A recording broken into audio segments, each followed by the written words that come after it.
programmi di Radio 1 proseguono ora diffusione locale con il giornale radio trasmesso dalle sedi regionali della RAI.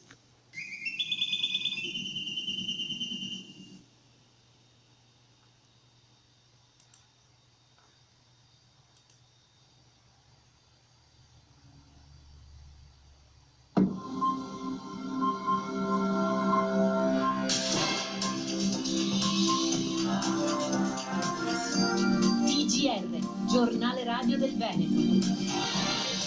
Mercoledì 14 settembre 7:18, prima edizione. Buongiorno da Luca Colombo e da Maura Bertanzon in studio. Buongiorno da Stefano Merlo che cura la parte tecnica. Titoli. Agli arresti domiciliari Gianni Pagnin, legale rappresentante della ditta Coimpo di Adria, Rovigo, ipotesi di reato smaltimento di rifiuti pericolosi su terreni agricoli in Toscana.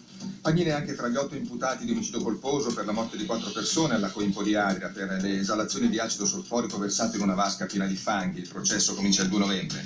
Verso il quinto referendum per la separazione Venezia-Mestre, la prima commissione del Consiglio regionale ha votato per la meritevolezza della proposta di legge di iniziativa popolare.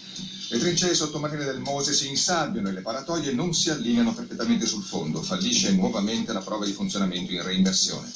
Paralimpiadi a Rio de Janeiro è il giorno della campionessa veneziana di scherma Bebe Vio. Il meteo sereno o poco nuvoloso, a parte qualche locale addensamento dal pomeriggio, soprattutto sulle Dolomiti. Precipitazioni assenti, variazioni poco significative nelle temperature, con prevalenza di un lieve calo in pianura e comunque valori ancora ben al di sopra della norma, specie di giorno.